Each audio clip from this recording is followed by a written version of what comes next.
करते हैं, हेडिंग लिखो, एटॉमिक मैग्नेटाइजेशन। एटॉमिक मैग्नेटाइजेशन दिखाई दे रहा है अभी, बहुत ही हल्का दिखाई दे रहा है।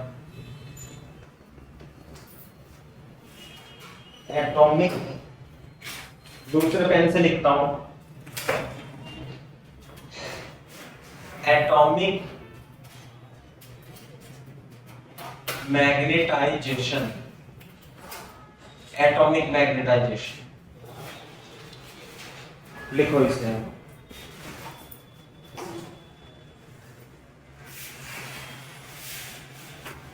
What is atomic magnetization? देखो, जैसे मैंने आपको बताया था कि यदि एक करंट कैरिंग लूप है और इसमें करंट आई फ्लो हो रही है ऐसे करके, है ना, यदि करंट आई फ्लो हो रही है तो यहाँ पे मैग्नेटिक फील्ड कितनी होगी, बाहर की ओर, रेडियस कितनी है इसकी, आर। तो यहाँ पे जो सेंटर पे मैग्नेटिक फील्ड होती है mu not I upon 2r के इक्वल होती है। ये ध्यान में नहीं, करंट कैरिंग लूप के सेंटर पर मैग्नेटिक फील्ड कितनी होगी, mu not I upon 2 pi r होती है। क्लियर है क्या बात?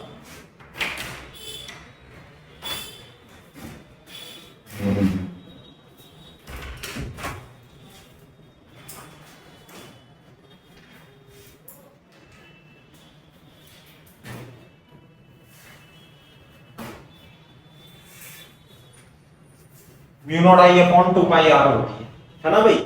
तो ध्यान से देखो अभी, जैसे कि एटॉमिक मैग्नेटाइजेशन, एटम जो होता है, एटम में क्या होता है, एटम में एक तो न्यूक्लियस होता है यहाँ पे, और ये जो इलेक्ट्रॉन है ये रिवॉल्व करता है। क्लियर है क्या बात? हाँ भाई, इलेक्ट्रॉन है, जैसे हाइड्रोजन एटम ले लें हम, कौन सा एटम ले लें, हाइड्रोजन एटम।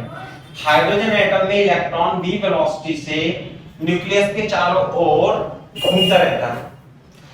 आगे क्या बात समझ में? तो ये वाला जो इलेक्ट्रॉन है, this electron, this moving electron, this moving electron work acts as a current. नहीं आई बात समझ में? करंट की डेफिनेशन पता है आपको क्या होती है?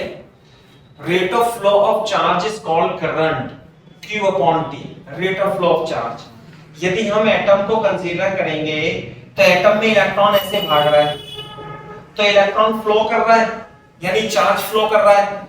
तो जब चार्ज फ्लो करेगा तो करंट प्रोड्यूस करेगा। तो बोर्ड पे देखो, यदि इलेक्ट्रॉन ऐसे भाग रहा है तो इसके इक्विवेलेंट जो करंट होगी वो कैसे होगी, वो ऐसे होगी। अगर जो इलेक्ट्रॉन ऐसे भाग रहा है यूं करके, तो करंट की दिशा क्या होती है, नेगेटिव चार्ज है ना, ये नेगेटिव चार्ज की अपोजिट डायरेक्शन में करंट ऐसे फ्लो होगी। और करंट क्या होती है, आई जो होती है वो होती है Q अपॉन T। तो चार्ज, इसके इक्विवेलेंट करंट, इस मूविंग इलेक्ट्रॉन के इक्विवेलेंट करंट, चार्ज की जगह E और टाइम पीरियड T।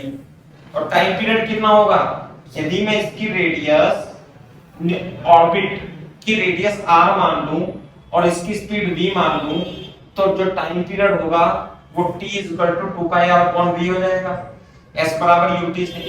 और ये कितना हो जाएगा, ev अपॉन 2 पाई r। तो this is the current, this is the equivalent current to this moving charge. ये तो करंट आ गई इसकी। अब जैसे मैंने बताया, यदि किसी करंट कैरिंग लूप में करंट आई है तो इसके अंदर जो मैग्नेटिक फील्ड होगी वो कितनी हो जाएगी भाई, V = mu not I upon 2r हो जाएगी। V = mu not I upon 2r के इक्वल हो जाएगी। क्लियर है क्या बात? तो बोर्ड पे देखो, म्यू नॉट अपॉन 2r, और I को क्या लिख लेंगे हम, this is equal to ev upon 2 pi r। ये तो होगी म्यू नॉट आई को लिखेंगे ev अपॉन पाई r²। तो ये हो जाएगी mu naught ev upon 4 pi r square is the magnetic field on the center of the circular loop. आ गई क्या बात समझ में? EV अपॉन पाई आर ये आ जाएगी B। क्लियर है क्या बात? तो ये आ जाती है मैग्नेटिक फील्ड। कहां पर आ जाती है मैग्नेटिक फील्ड? इसके सेंटर पे। तो यानी कि यदि कोई एक इलेक्ट्रॉन है ऐसे और ये इस तरीके से गति कर रहा है, ये इलेक्ट्रॉन इस तरीके से मूवमेंट कर रहा है, तो उसके इक्विवेलेंट करंट कैसे बनेगी? अरे करंट कैसे बनेगी इसकी इक्विवेलेंट? इसके इक्विवेलेंट करंट बनेगी आई ऐसे। आगे बात समझे? चलो मैं इसे थोड़ा सा अपोजिट मान लेता हूं। इलेक्ट्रॉन कैसे गति कर रहा है? ऐसे। इलेक्ट्रॉन है वो ऐसे मूवमेंट कर रहा है, तो करंट कैसे होगी? करंट हो जाएगी इसमें इस तरीके से, और इसमें जो मैग्नेटिक फील्ड होगी इसके सेंटर पर, तो मैग्नेटिक फील्ड इसके सेंटर पर कितनी हो जाएगी? इतनी हो जाएगी, है ना? म्यू नॉट EV अपॉन 4 पाई r स्क्वायर मैग्नेटिक फील्ड हो जाएगी। तो इसका मतलब ये है कि जो एटम है, एटम में मैग्नेटाइजेशन होता है नहीं होता है? तो एटम ही मैग्नेटिक फील्ड में, एटम में मैग्नेटिक फील्ड भी होती है। और मैग्नेटिक फील्ड किसकी वजह से होती है? जो इलेक्ट्रॉन गति कर रहे हैं वो करंट की तरह वर्क करते हैं, और उसकी वजह से एटम के सेंटर पर मैग्नेटिक फील्ड प्रोड्यूस हो जाता है। कॉपी कर लो इसे। और इसे ही एटॉमिक मैग्नेटाइजेशन बोलते हैं। एटॉमिक मैग्नेटाइजेशन का मतलब एटम का मैग्नेटाइजेशन है या नहीं है? हाँ है, इतना है।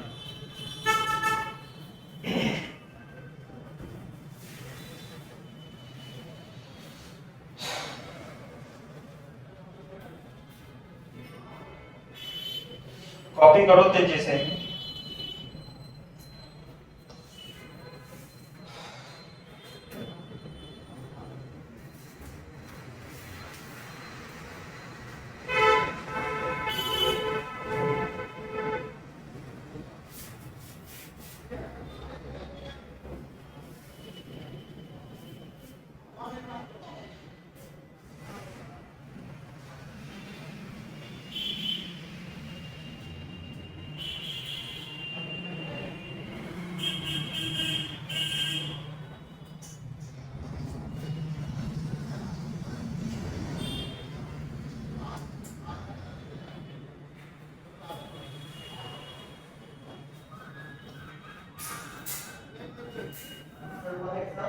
हाँ सर।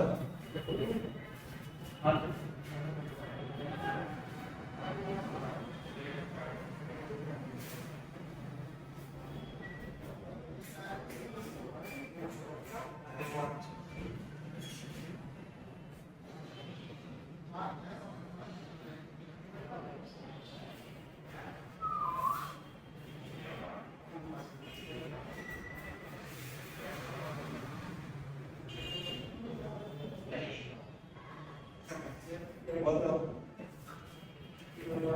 नहीं समझ में आई भाई बात? ये है, कॉपी करो। देखो मैं थोड़ा सा आपको इसके बारे में बता देता हूं, हाइड्रोजन एटम के बारे में। हाँ भाई, हाइड्रोजन जब आप मॉडर्न फिजिक्स पढ़ोगे तो जो हाइड्रोजन एटम होता है ना, हाइड्रोजन एटम, एक तो पेन हम तो नए भी लेकर आए, पेन भी नहीं चल, बहुत ही खराब सिचुएशन है। हाइड्रोजन एटम के बारे में मैं आपको बता देता हूं। आपको याद रखना है हाइड्रोजन एटम के बारे में। क्या याद रखना है भाई? जो हाइड्रोजन एटम होती है, हाइड्रोजन एटम 1h1 ऐसे करके होता है। इसमें एक इलेक्ट्रॉन होता है, एक प्रोटॉन होता है। इलेक्ट्रॉन तो ऐसे रिवॉल्व करता रहता है, यूं करके ऐसे रिवॉल्व करेगा v वेलोसिटी से, है ना, और प्रोटॉन तो यहीं रहता है। तो जो हाइड्रोजन एटम की जो स्पीड होती है, हाइड्रोजन एटम में इलेक्ट्रॉन की जो स्पीड होती है वो 2.17 × 10⁶ मीटर पर सेकंड होती है। ये याद रखना है, मॉडर्न फिजिक्स में आपको ड्राइव भी करवाएंगे, है ना। दूसरा, जो इसकी रेडियस होती है वो 0.53 एंगस्ट्रॉम होती है, इस चीज को ध्यान रखना। हाइड्रोजन एटम की रेडियस जो होगी, रेडियस वो तो 0.53 एंगस्ट्रॉम होती है। दूसरा जो स्पीड होती है ना, ऑर्बिटल स्पीड 2.17 into 10⁶ मीटर पर सेकंड होती है। क्लियर है क्या बात? तो आपको क्या फाइंड करना है, मैं क्वेश्चन लिख देता हूं। Find magnetic field produced at center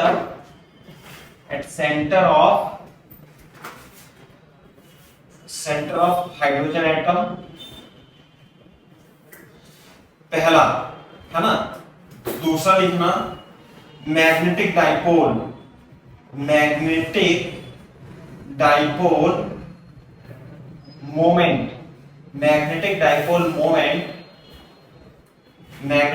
moment of circulating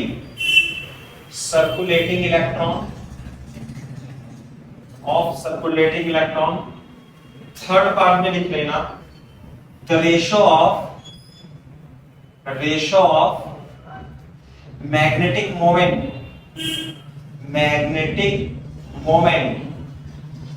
to the angular moment of electron. ये क्वेश्चन है, हाइड्रोजन एटम के क्वेश्चन है। हाइड्रोजन एटम की ऑर्बिट की स्पीड इतनी होती है, रेडियस जो होती है ऑर्बिट की इतनी होती है, तो उसके बारे में आपको एक बताना है कि सेंटर पर मैग्नेटिक फील्ड कितनी प्रोड्यूस होगी और मैग्नेटिक डाइपोल मोमेंट कितना होगा, साथ में मैग्नेटिक डाइपोल मोमेंट का रेशो और एंगुलर मोमेंट का रेशो भी आपको निकालना।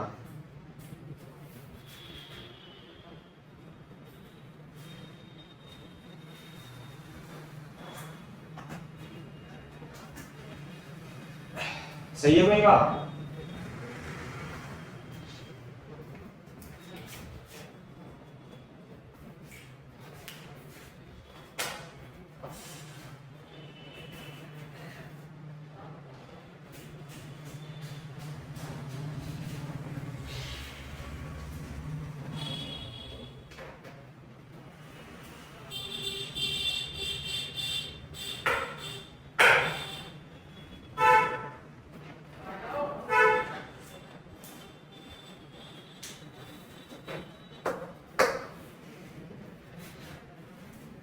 निकालो।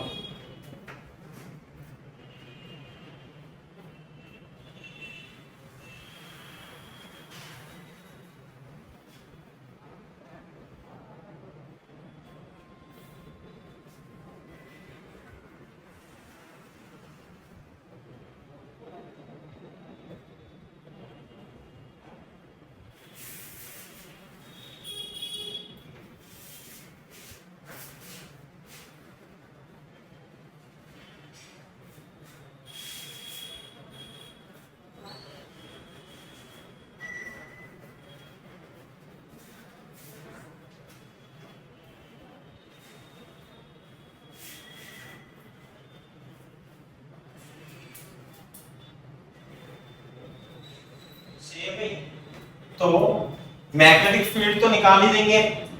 मैंने अभी बताया कि मैग्नेटिक फील्ड कितनी आएगी। अरे जब कोई इलेक्ट्रॉन घूमेगा तो ये किसकी तरफ वर्क करेगा, करंट की तरफ, है ना भाई। तो जो करंट होगी, करंट आई, इसमें जो करंट फ्लो होगी आई, वो कितनी होती है, Q/T, और Q का मतलब E का मतलब T, और I और T का मतलब 2πr/V। नहीं आई बात समझ में? E/2πr/V। तो जो इक्विवेलेंट करंट है इस इलेक्ट्रॉन के घूमने की वजह से इस लूप में जो करंट बन रही है वो कितनी बनेगी, EV/2πr बनेगी। बात समझ में आई? तो करंट तो निकालनी ही नहीं है, लेकिन आपको क्या निकालना है, मैग्नेटिक फील्ड निकालना है। तो जो बी बनेगी वो कितनी बनेगी भाई, mu not I upon 2r बनेगी। तो आई की वैल्यू हम रख लेंगे, तो म्यू नॉट अपॉन 2r, आई की value ev upon 2 pi r, वही फॉर्मूला है ना, कोई वो नहीं है, ev अपॉन 4 पाई r square, mu naught ev upon 4 पाई r स्क्वायर। तो म्यू नॉट अपॉन 4 पाई की वैल्यू 10 की पावर माइनस 7 रहेगा, e की वैल्यू 1.6 इंटू 10 की पावर माइनस 19 रहेगा। और जो ऑर्बिटल स्पीड होती है हाइड्रोजन एटम में इलेक्ट्रॉन की, क्या what is it, it is the orbital speed of electron, कितनी होती है 2.17 इंटू 10 की पावर 6 मीटर पर सेकेंड। और जो रेडियस होगी वो होती है 0.53 एंगस्ट्रॉन, 0.53 इंटू 10 की पावर माइनस 10 का होल स्क्वायर। अब इसे कैलकुलेट कर दो और बता दो मेरे को आंसर कितना आया।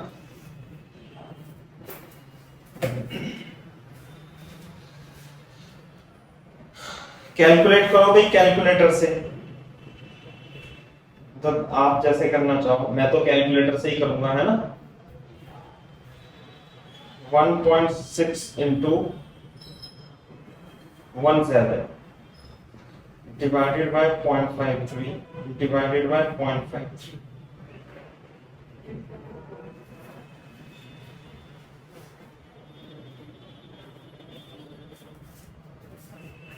यह रहता है 12.36 इंटू कितना आएगा, देख लेता हूं,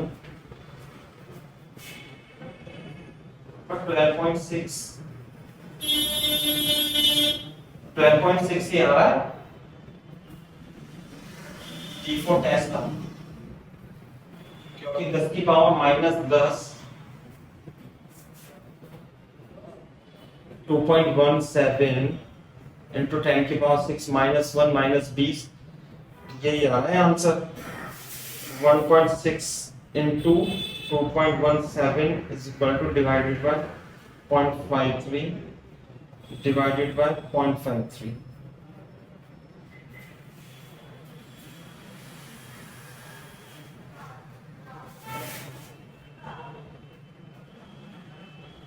बारह दशमलव 36 टेस्ला, तो काफी मैग्नेटिक फील्ड काफी आ रहा है।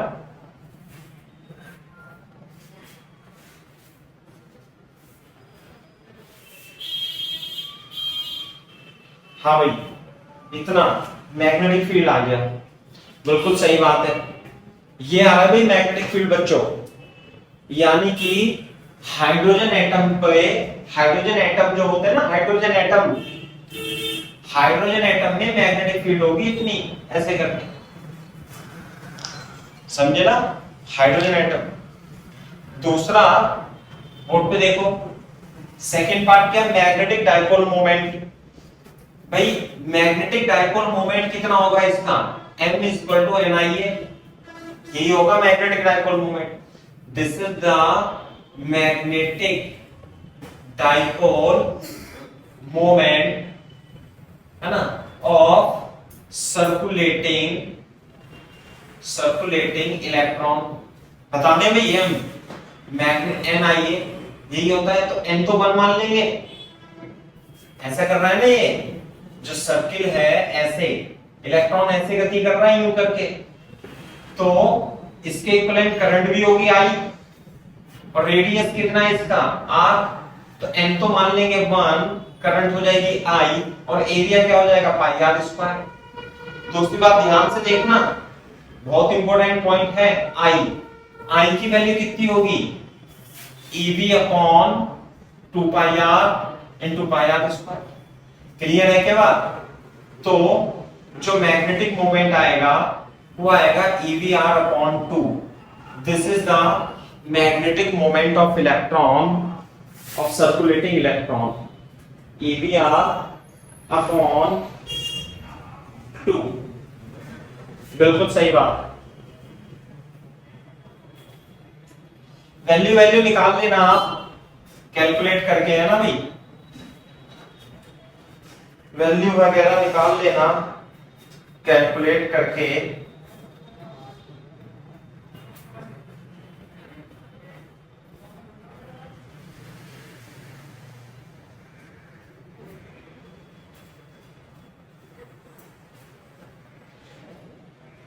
अब देखो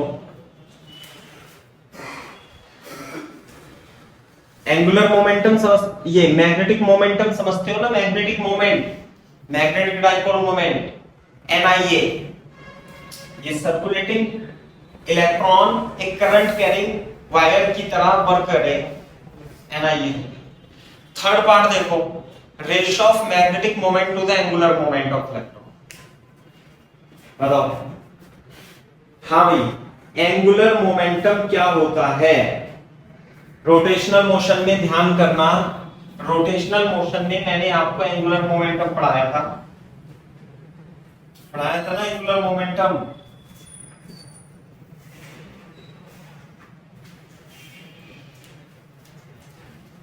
कोई बच्चा बता सकता है मेरे को कि एंगुलर मोमेंटम क्या होता है फॉर ए पार्टिकल? हाँ भाई शिवानी पियर्स, पार्टिकल के लिए एंगुलर मोमेंटम क्या होता है? सॉलिड के लिए एंगुलर मोमेंटम रोटेशनल में लिख लेना, रोटेशनल से, रोटेशनल मोशन में पढ़ाते हैं ना अपन। पार्टिकल के लिए एंगुलर मोमेंटम जो होता है कितना होता है? L से रिप्रेजेंट करते हैं, mvr होता है। वेक्टर की फॉर्म में लिखें तो mr क्रॉस v होता है, जबकि ये तो है किसके लिए? पार्टिकल के लिए एंगुलर मोमेंटम। और सॉलिड के लिए एंगुलर मोमेंटम क्या बताया था? L is equal to I omega. I is the moment of inertia and omega is the angular speed। Vector form में एंगुलर मोमेंटम I ओमेगा होता है, किसके लिए भाई? सॉलिड के लिए। तो यहां पे तो पार्टिकल है, इसका मास कितना है भाई? इस इलेक्ट्रॉन का मास है m और स्पीड v और रेडियस कितनी है इसकी r। तो यदि mvr है तो एंगुलर मोमेंटम हो जाएगा, इसे लिखेंगे angular momentum of moving electron कितना हो जाएगा भाई? L is equal to mvr। सही है क्या बात?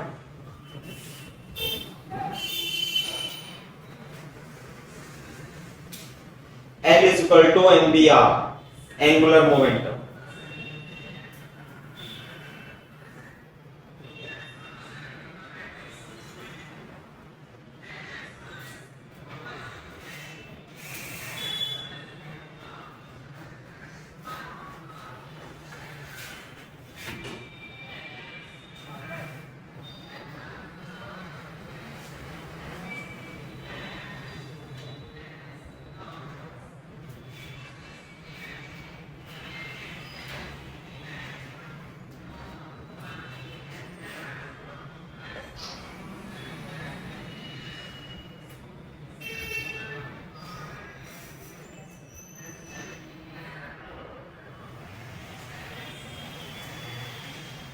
हाँ भाई, लेकिन हमें तो निकालना था मैग्नेटिक मोमेंट और एंगुलर मोमेंटम का रेशो।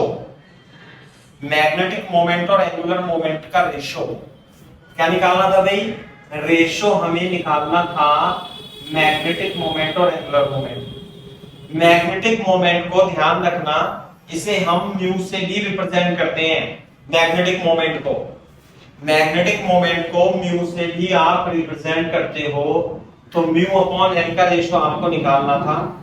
तो मैग्नेटिक मोमेंट जो आया था, एंगुलर मोमेंट, ये कितना आया था? ईवीआर अपॉन 2 और एंगुलर मोमेंट था एमवीआर। क्लियर है क्या बात? तो ध्यान से देखोगे तो ये आ जाएगा ई अपॉन 2m, ई upon 2m, E upon 2m। सही है क्या बात? E तो है इलेक्ट्रॉनिक चार्ज, मास है, m है मास, तो m upon mu upon l बोले या m अपॉन l बोले तो E अपॉन 2m होता है रेशो, और ये कांस्टेंट होता है भाई। क्यों? क्योंकि इलेक्ट्रॉन का चार्ज भी कांस्टेंट है और मास भी कांस्टेंट है। तो हमेशा रेशो जो है ये मैग्नेटिक डाइपोल मोमेंट और एंगुलर मोमेंट का रेशो हमेशा E/2m ही आता है, और इस रेशो को जायरोमैग्नेटिक रेशो भी कहते हैं। कॉपी करो यहां तक।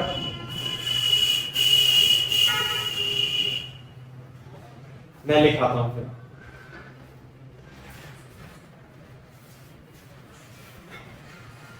इसकी वैल्यू आप निकाल सकते हो, μ/L की वैल्यू, E की वैल्यू 1.6 इंटू 10 की power -19 divided by 2 into 9.1 into 10 की पावर -31। जरा कैलकुलेट करके देखो ये जायरोमैग्नेटिक रेशो कितना होता है। क्या पढ़ेंगे इसे? Gyromagnetic ratio. निकालो भाई इसे कैलकुलेट करके कितना है।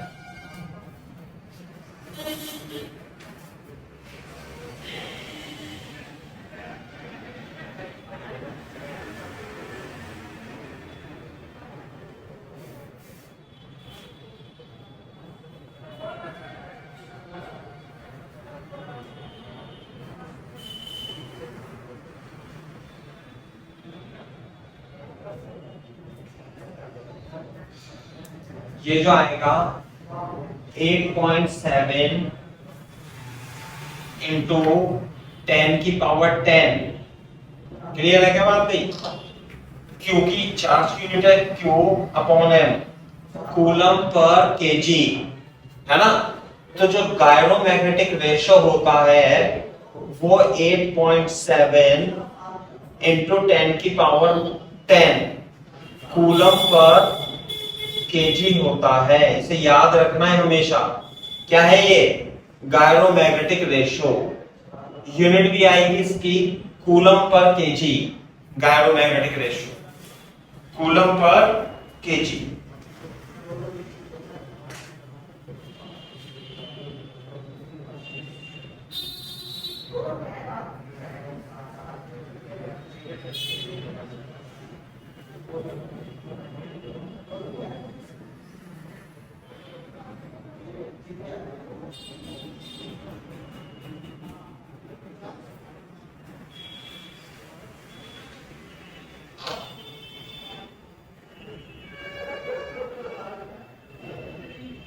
गायरोमैग्नेटिक रेशो सही है भाई बात?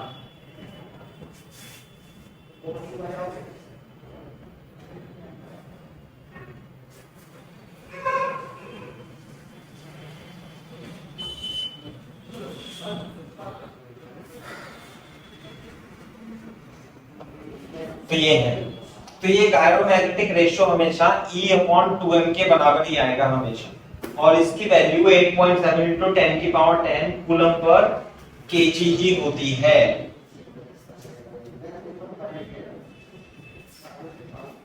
भाई कॉपी नहीं किया हो तो बता देना मेरे को, साफ कर दूंगा। नहीं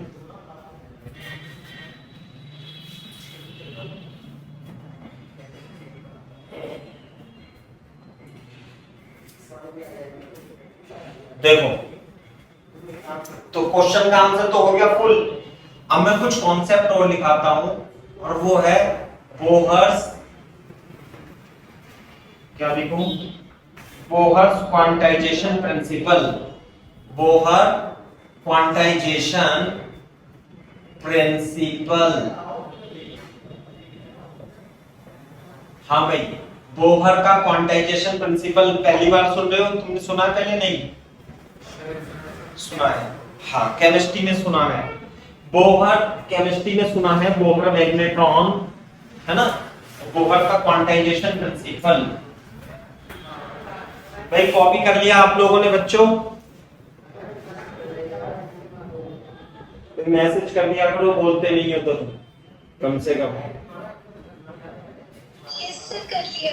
हाँ, बोहर क्वांटाइजेशन प्रिंसिपल क्या होता है? बोहर का quantization principle, according to Bohr quantization principle, जब कोई इलेक्ट्रॉन किसी न्यूक्लियस के चारों ओर एटम में घूमता है, मास m और इसकी स्पीड v है और इसकी रेडियस r है, तो उसका angular momentum n into H upon 2 की फॉर्म में होता है। Angular momentum is integral multiple of h upon 2। तो यही तो होता है एम्पियर, एंगुलर मोमेंटम। क्या है ये? Angular momentum. नहीं आई बात समझ में? तो ध्यान से सुनो, जैसे हाइड्रोजन एटम है, हाइड्रोजन एटम में जो जो ऑर्बिट थी, जो हमने अभी ये निकाला है ना, गायरोमैग्नेटिक रेशियो या मैग्नेटिक फील्ड, वो फर्स्ट ऑर्बिट के लिए निकाला था। किसके लिए निकाला था? फर्स्ट ऑर्बिट के लिए। आई बात समझ में? तो ऑर्बिट तो बहुत सारी होती हैं। ऑर्बिट तो हाइड्रोजन एटम हो या कोई सा भी एटम हो, है ना, उसमें इनफाइनाइट ऑर्बिट होती है। तो ये तो फर्स्ट ऑर्बिट के लिए कर दिया था हमने कि रेडियस जो होती है फर्स्ट ऑर्बिट में वो कितनी होती है? 0.53 एंगस्ट्रॉम होती है।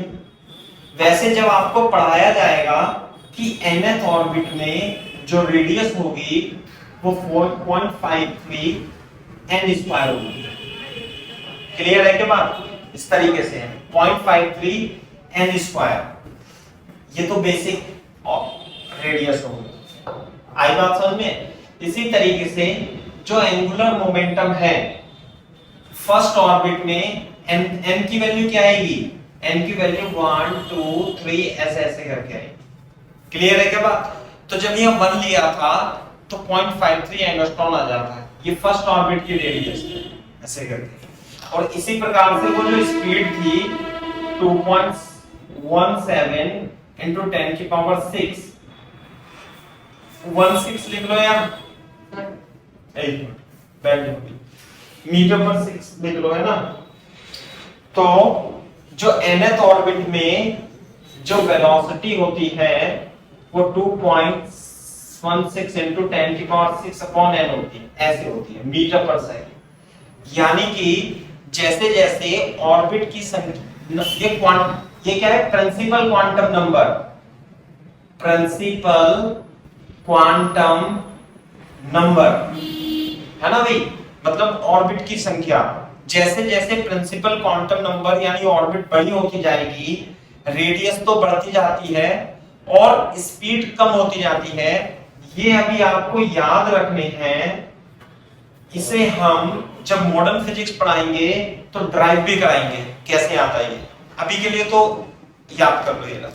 तो जो एंगुलर बोहर क्वांटाइजेशन प्रिंसिपल भी पढ़ाएंगे, केमिस्ट्री में भी पढ़ रखा है कि जो एंगुलर मोमेंटम है वो h अपॉन 2 पाई का पूर्ण गुणज होता है, यानी इंटीजर मल्टीपल होता है, integer multiple of h upon 2 pi. What is h? h is the plank constant. h क्या है भाई? अरे h है प्लैंक्स कांस्टेंट, 6.63 into 10 की पावर -34 जूल सेकंड, है ना, ऐसे आता है। E is equal to h mu पर सेकंड, जूल सेकंड, बिल्कुल सही है। जूल सेकंड इसकी यूनिट होती है। ये क्या है? Planck constant. आगे क्या बात समझ? कॉपी करो यहां तक, फिर इसके बाद मैं बताता हूं।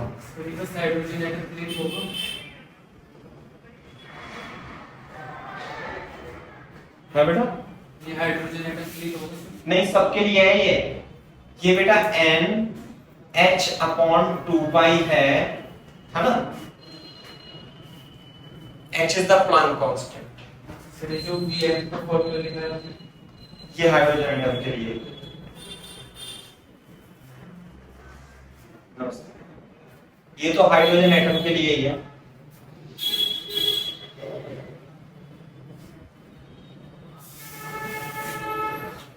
केमिस्ट्री में बोहर मैग्नेट्रॉन पढ़ा हुआ है, बोहर मैग्नेट्रॉन।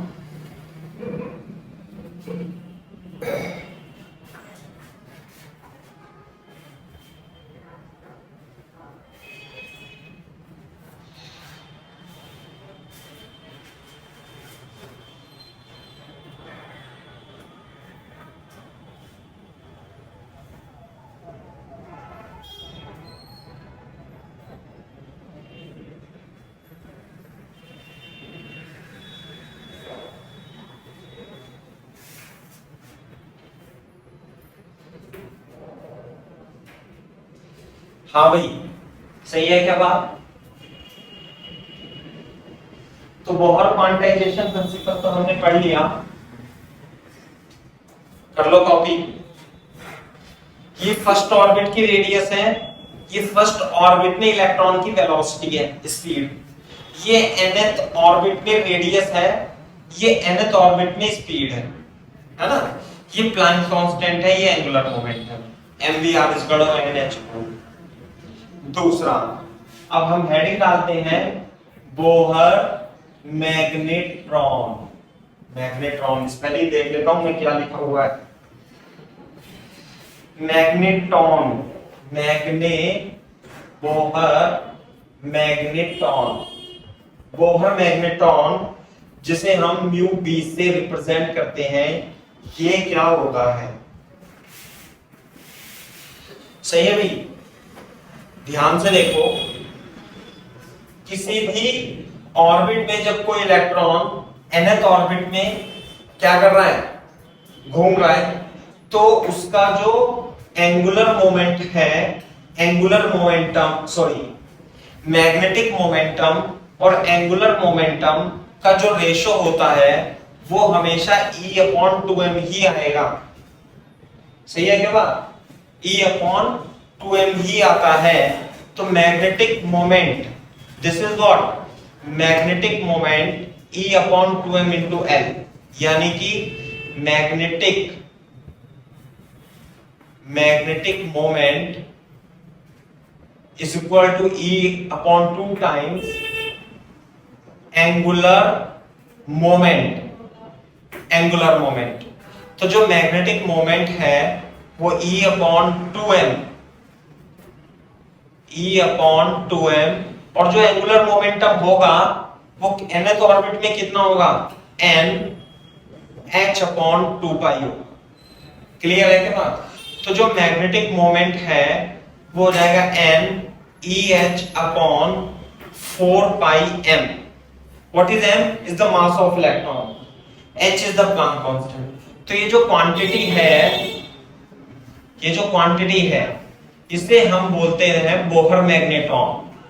EH/4πm को ही हम बोलते हैं बोहर मैग्नेट्रॉन।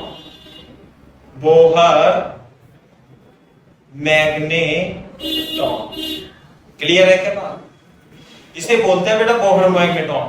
तो मैग्नेटिक मोमेंट जो होता है वो कितना हो जाएगा, n into mu B, Bohr magnetron. nth orbit में magnetic moment is equal to n into mu B होता है।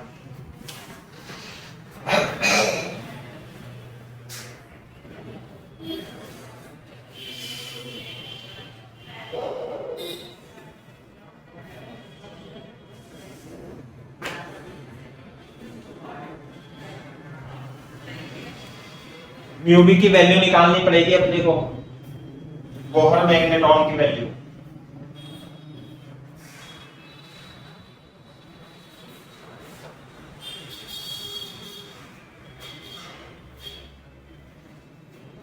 हाँ भाई, जब आप बोहर मैग्नेट्रॉन की वैल्यू निकालोगे तो कितना आएगा, EH/4πm।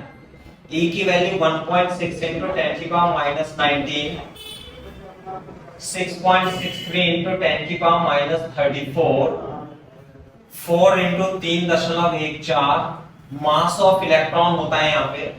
This is the mass of electron. कितना होगा, 9.1 into 10 की पावर माइनस 31। जरा कैलकुलेट करो बोहर मैग्नेट्रॉन कितना आता है।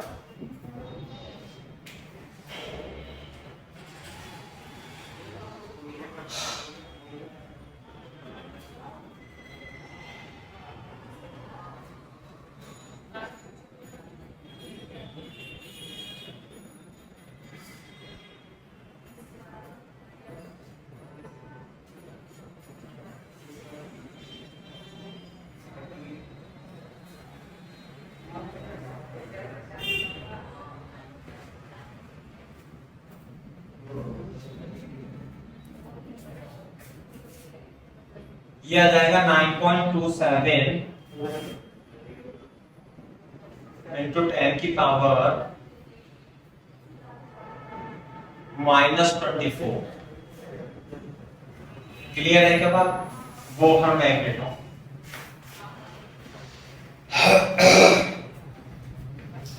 एम्पियर मीटर स्क्वायर इसकी यूनिट होगी, ampere metre square, Bohr magneton, है ना। और इसमें जूल पर टेस्ला भी लिखी हुई है, जूल पर टेस्ला।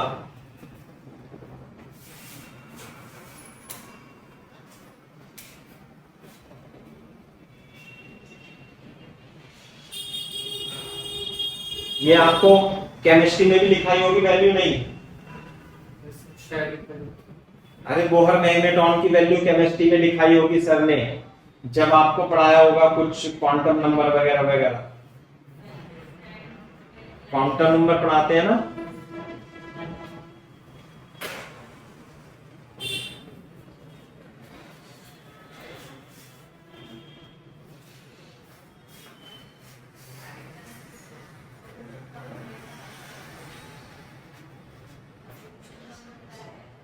कॉपी कर लो, फिर मैं आपको समझाता हूं कि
सही है भाई, ये बात है।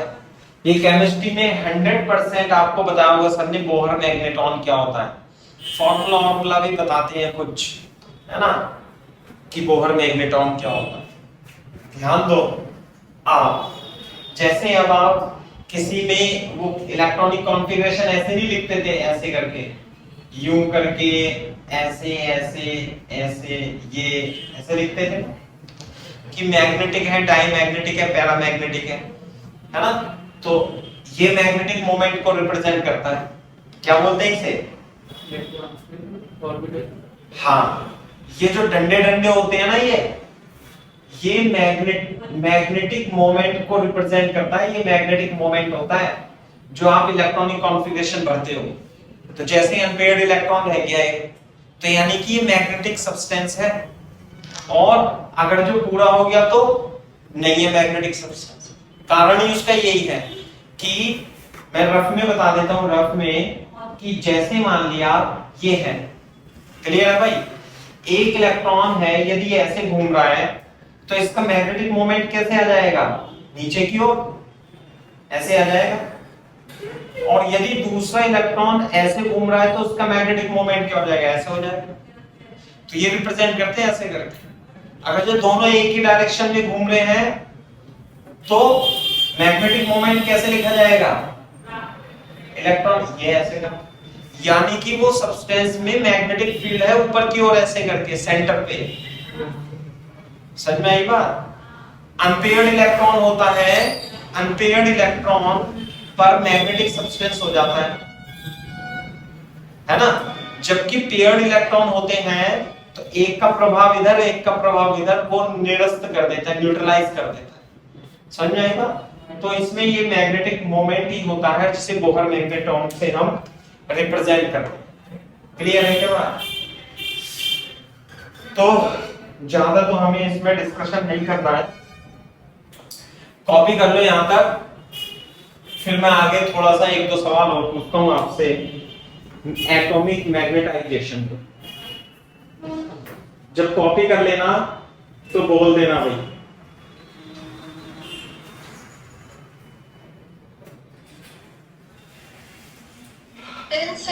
Very good.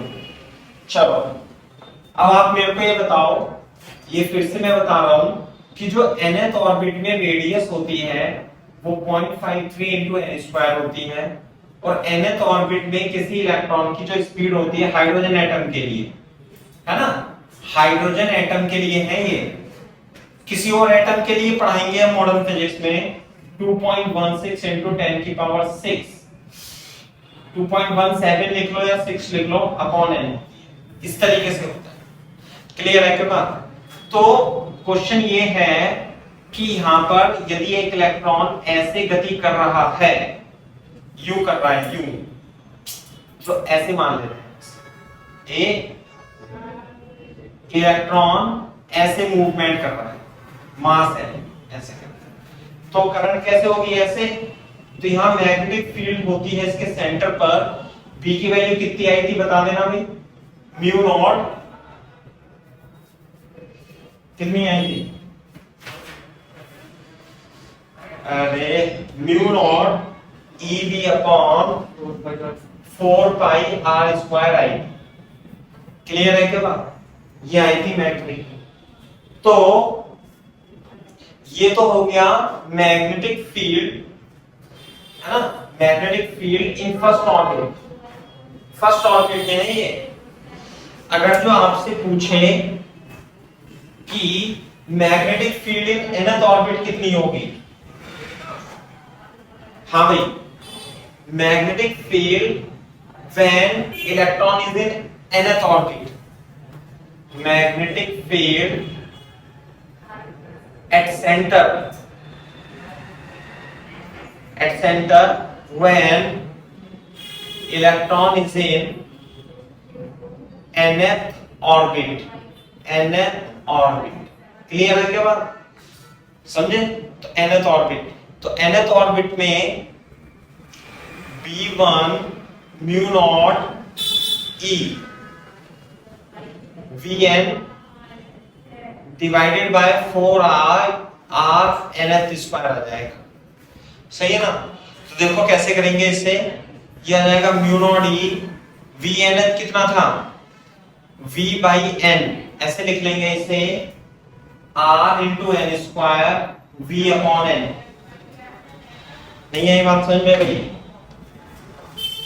r तो ये फर्स्ट ऑर्बिट की है और ये फर्स्ट ऑर्बिट का है, तो यहाँ पे फर्स्ट ऑर्बिट लिख लो ऐसे, तो nth क्या आएगा, v nth आ जाएगा v1 upon n divided by 4 पाई,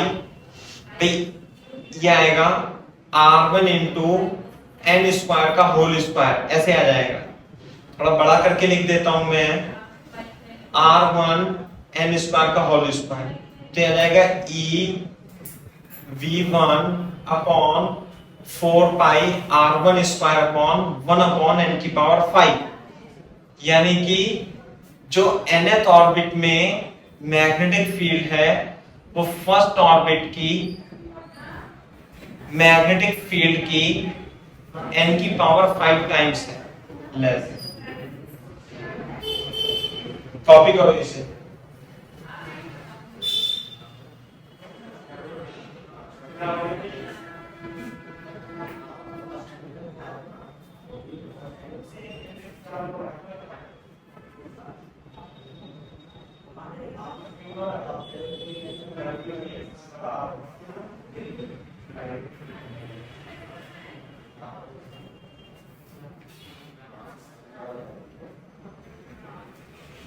तो nth ऑर्बिट में मैग्नेटिक फील्ड इतनी हो जाएगी। ये तो फर्स्ट इलेक्ट्रॉन जो है ये फर्स्ट ऑर्बिट में है, electron is in first orbit. यदि मूव कर रहा है तो मैग्नेटिक फील्ड इतनी होगी, when electron in nth orbit तो मैग्नेटिक फील्ड इतनी होगी। तो आप ये लगा लेना कि B जो है is directly proportional to n की पावर 5 के प्रोपोर्शनल होता है, इसे याद रखें। एनएस का एन की पावर 5 है, n की पावर 5।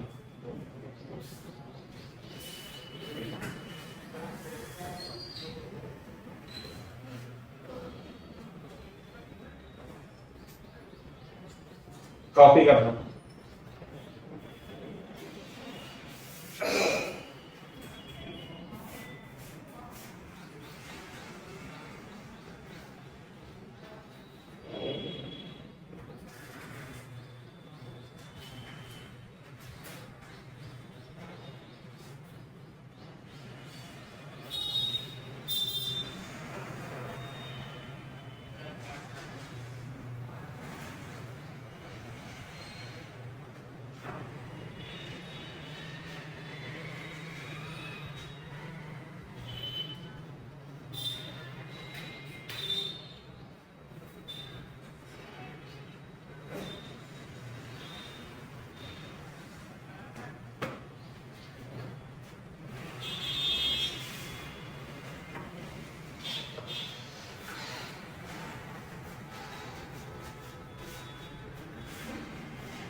हाँ भाई,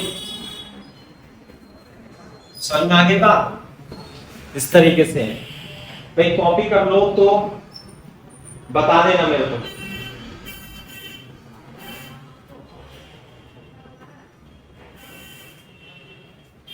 तो पहले नहीं चलेगा भाई, ये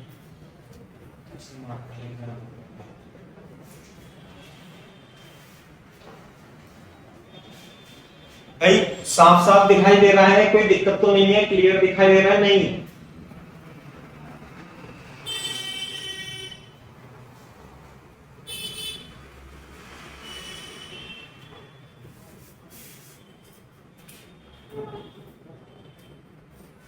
हाँ सही, वेरी गुड।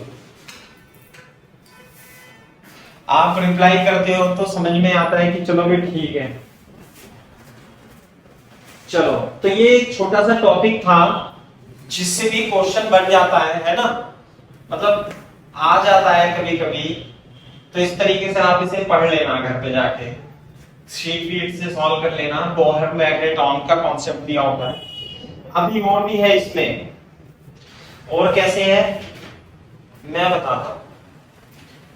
आप ये देखो, आप मेरे को ये बताओ कि ये ध्यान रखना, आप क्या ध्यान रखना कि जो डाइपोल मैग्नेटिक मोमेंट और एंगुलर मोमेंट का रेशियो हमेशा E/2m के बराबर ही होगा। सही है? अब जैसे मान लिया ये हमारी एक रिंग है, क्या है ये? रिंग। इसका मास कितना है m, रेडियस कितनी है r, और इस पे हमने सारे में चार्ज बिखेर दिया। सही है?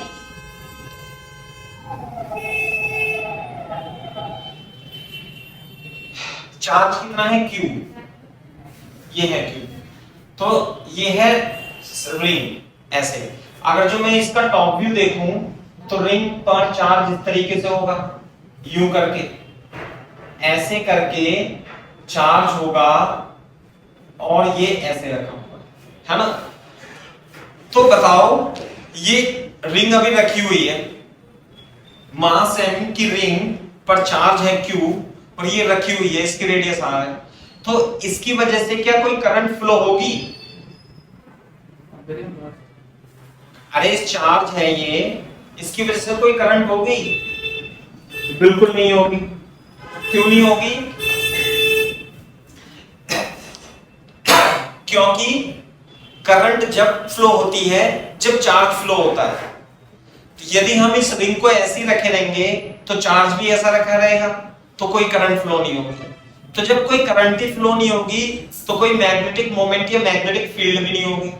मैंने बताया था ना बायो-सेवर्ट के अकॉर्डिंग मैग्नेटिक फील्ड तभी प्रोड्यूस हो सकती है जब चार्ज चल रहा हो। स्थिर charge at rest can not produce the magnetic field. तो इसलिए जब ये रेस्ट पे है तो मैग्नेटिक फील्ड कोई प्रोड्यूस नहीं होगी। तो हम क्या करेंगे, इस रिंग को क्या दे देंगे भाई, एंगुलर वेलोसिटी ओमेगा दे देंगे। तो जब हम इसे एंगुलर वेलोसिटी ऐसे दे देंगे, यूं यूं घूमेगी ये ऐसे करके, तो इसके इक्विवेलेंट एक करंट बन जाएगी ना करंट। अब क्योंकि ये पॉजिटिव चार्ज है और ये ऐसे घूम रही है तो करंट भी क्या होगी, ऐसे ही घूमेगी। तो जब ये करंट ऐसे घूमेगी तो बाहर की ओर मैग्नेटिक फील्ड होगा। तो जब बाहर की ओर मैग्नेटिक फील्ड होगा तो इसका मैग्नेटिक मोमेंट भी बन जाएगा ना मैग्नेटिक मोमेंट। तो जब ये यूं घूमेगी तो इसका मैग्नेटिक मोमेंट जो होगा, जिसे हम म्यू बोल दें या हम इसे एम भी बोल सकते हैं, तो मैग्नेटिक ओमेगा तो ऐसे होगी इसकी ऐसे करके, और मैग्नेटिक मोमेंट भी ऊपर की ओर होगा। तो मैग्नेटिक मोमेंट निकालना है आपको इसका। तो देखो कैसे निकालेंगे, इससे निकालेंगे। एक बार में मैग्नेटिक मोमेंट निकाल दूंगा। कैसे कि मैग्नेटिक मोमेंट और एंगुलर मोमेंट का ratio E upon charge upon 2m के बराबर होगा। E का मतलब charge, Q upon 2m। What is Q? Q is the charge on this ring. What is M? Is the mass of this ring. Magnetic dipole moment और angular moment का ratio हमेशा Q upon 2m होता है ना। तो इस ring का मैं यहां पे लिख देता हूं, थोड़ा सा पार्ट लिख देता हूं यहां पे ऐसे। if this ring is rotating with angular velocity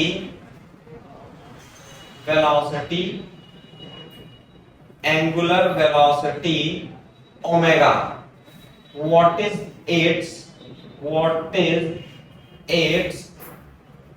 magnetic, what is it equivalent magnetic dipole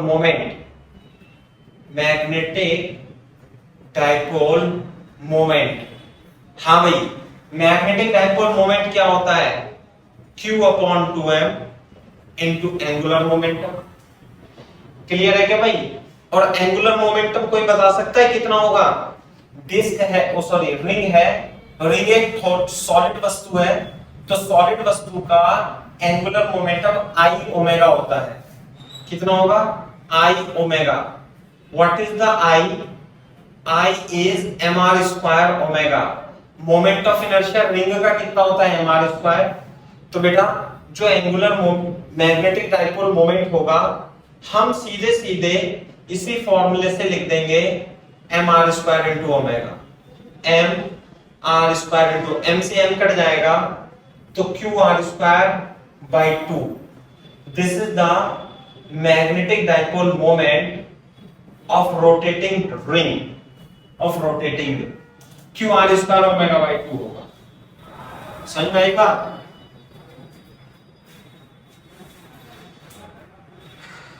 rotating ring का magnetic dipole moment QR square omega by 2 होगा। कॉपी कर लो तेजी से।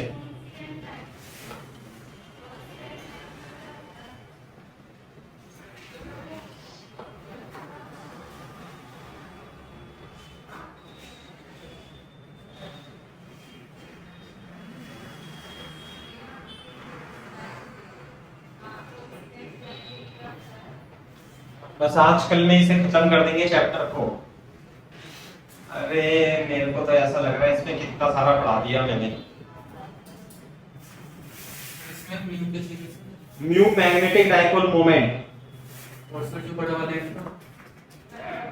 ये तो m तो मास है, r रेडियस, कैपिटल M भी मैग्नेटिक डाइपोल मोमेंट है। भाई इसे कैपिटल M भी लिख सकते हो आप, है ना, कैपिटल M भी लिख सकते हो। और ये स्मॉल m, ये स्मॉल m है, ये स्मॉल m है, ये से कट जाएगा mr²। सही है भाई। और बताओ L एंगुलर मोमेंटम, अरे L है एंगुलर मोमेंटम, Q तो चार्ज, और ये है magnetic moment. Magnetic moment, magnetic moment बोलो या मैग्नेटिक डाइपोल मोमेंट बोलो, उसका रेशियो हमेशा Q/2m होता है। और इलेक्ट्रॉन के लिए इसे हम गायरोमैग्नेटिक रेशियो कहते हैं, है ना, इसकी वैल्यू भी निकलवाई थी हमने, गायरोमैग्नेटिक रेशियो। क्वेश्चन लिख लो एक,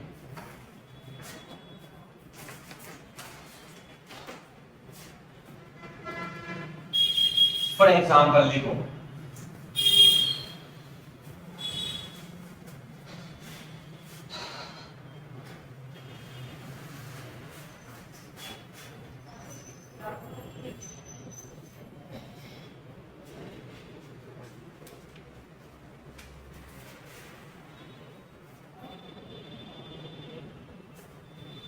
देखो भाई क्वेश्चन लिख लो, a disc of mass m, a disc of mass m, radius r, carrying charge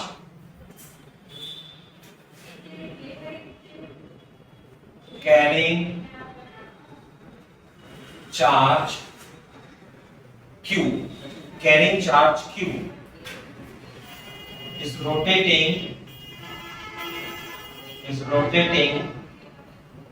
with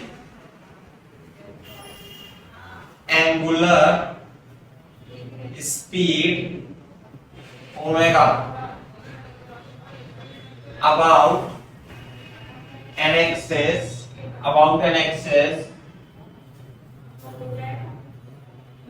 passing through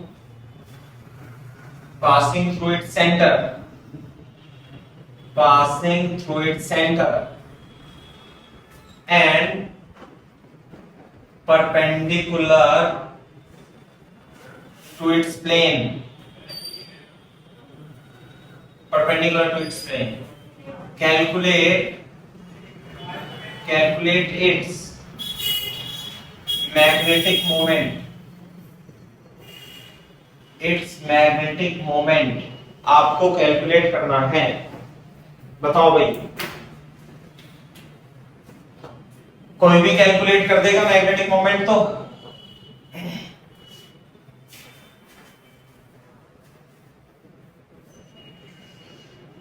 थोड़ा सा अधूरा ही लिखा है, ऐसे लिख लेना, चार्ज Q, चलो चार्ज कैपिटल Q लिख लो इसे, है ना, charge Q is uniformly distributed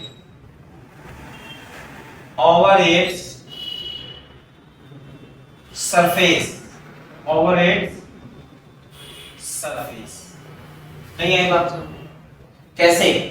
मैं चित्र यहां बना देता हूं कि ये डिस्क है और इस डिस्क में जो चार्ज है वो इस तरीके से इसकी सरफेस पर डिस्ट्रीब्यूटेड है।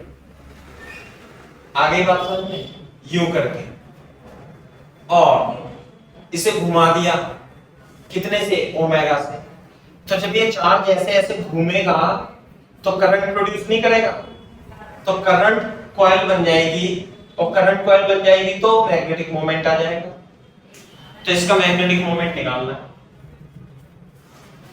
कैसे निकालेंगे बताओ? एक तो इसे इंटीग्रेशन से तो निकाल ही सकते हैं, लंबे मेथड से। कोई बता सकता है इसका एंगुलर मोमेंटम कितना आएगा?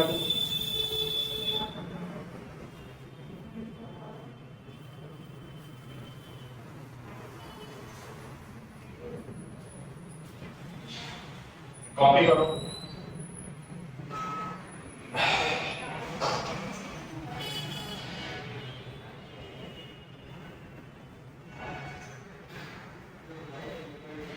हाँ भाई,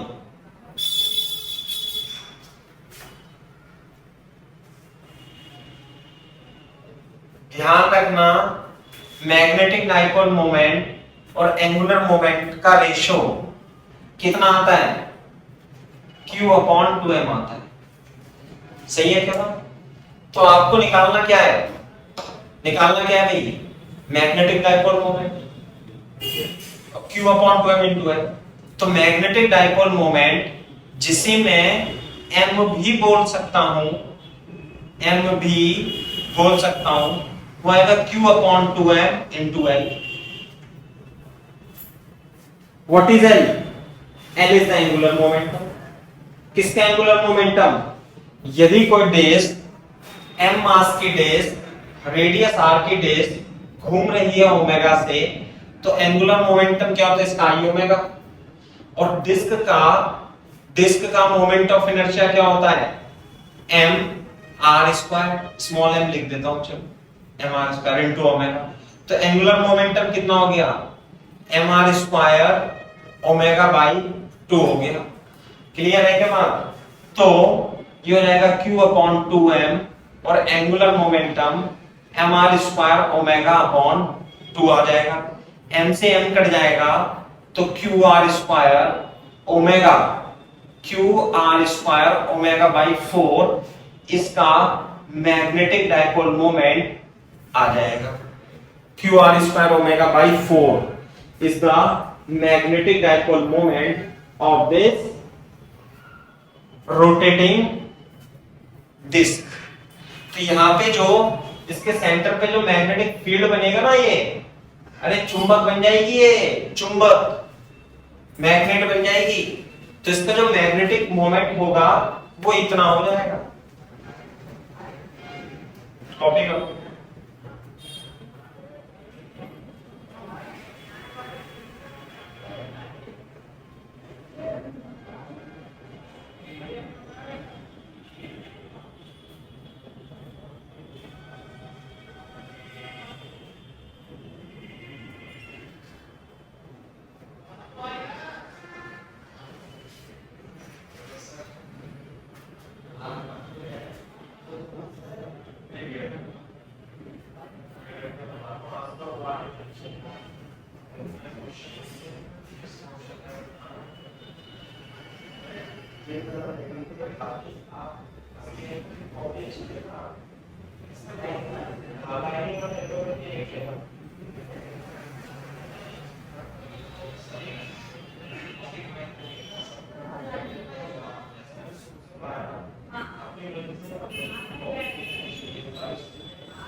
हाँ भाई, समझ में आई बात? नहीं, ये है। तो इसी प्रकार से आप बाकी के लिए भी कर सकते हो। डिस्क के लिए, होलो स्फीयर के लिए, सॉलिड स्फीयर के लिए जब कॉपी कर लेना तो बोल देना डन सर।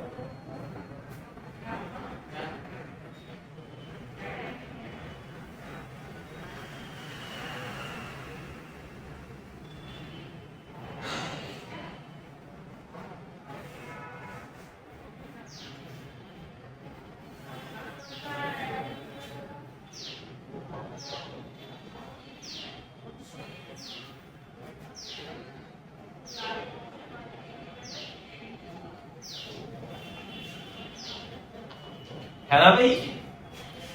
डिस्क के लिए निकाल लिया आपने, तो होलो स्फीयर के लिए भी निकाल दोगे। कैसे? अरे अब तो मैं लिख देता हूं। जैसे मान लिया होलो स्फीयर है या सॉलिड स्फीयर है। होलो स्फीयर में जो चार्ज है वो उसकी सरफेस पे इस प्रकार से है, Q charge on its surface, on its surface. Clear है क्या बात? और रेडियस कितनी है इसकी? R, और ऐसे घूम रहा है।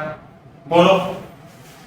इसी तरीके से सॉलिड स्फीयर में जो चार्ज है इसके वॉल्यूम में ठूस ठूस के भरा हुआ है ऐसे, और इसे इसकी सिमेट्रिक एक्सिस के अबाउट ओमेगा स्पीड से घुमा रहे हैं। तो जब ये चार्ज घूमेगा, तो ये करंट नहीं बनाएगा, ये ऐसे करंट बनाएगा, बहुत सारी करंट ऐसे बनाएगा, ये ऐसे, ये ऐसे, ये ऐसे। तो बहुत सारी करंट लूप होंगी तो मैग्नेटिक मोमेंट नहीं बन जाएगा। तो कैसे निकालेंगे magnetic moment upon angular momentum? Q upon 2m से। ऐसे इसका निकाल देंगे Q अपॉन 2m से।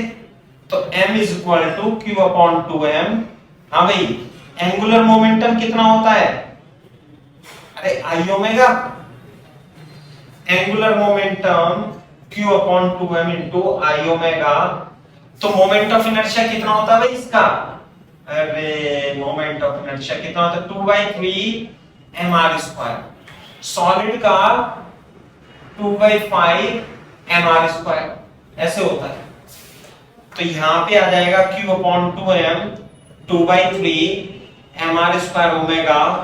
तो 2 से 2 कट जाएगा, तो जो इसका m आएगा वो QR² ओमेगा अपॉन 3 आएगा। इसे म्यू भी बोल सकते हो आप। इसी तरीके से Q upon 2m 2/5 mr² omega, m से m कट जाएगा, तो ये आ जाएगा QR² ओमेगा अपॉन 5, और ये angular momentum, sorry magnetic momentum आ जाएगा। वैसे तो इसका डेरिवेशन बहुत लंबा चौड़ा है, यदि आप मैकेनिक्स से जाओगे, है ना, कैलकुलस से, लेकिन इससे तो आसान हो जाता है। किताबों में दिया हुआ है, ये ध्यान रखना इस बात का, बड़ी बड़ी किताबों में दे रखा है ये इसका डेरिवेशन, ऐसे भी निकाल रखा है शॉर्टकट से, और कैलकुलस से भी इसे फाइंड आउट किया जा रखा है ना, तो आप कैसे भी कर सकते हैं।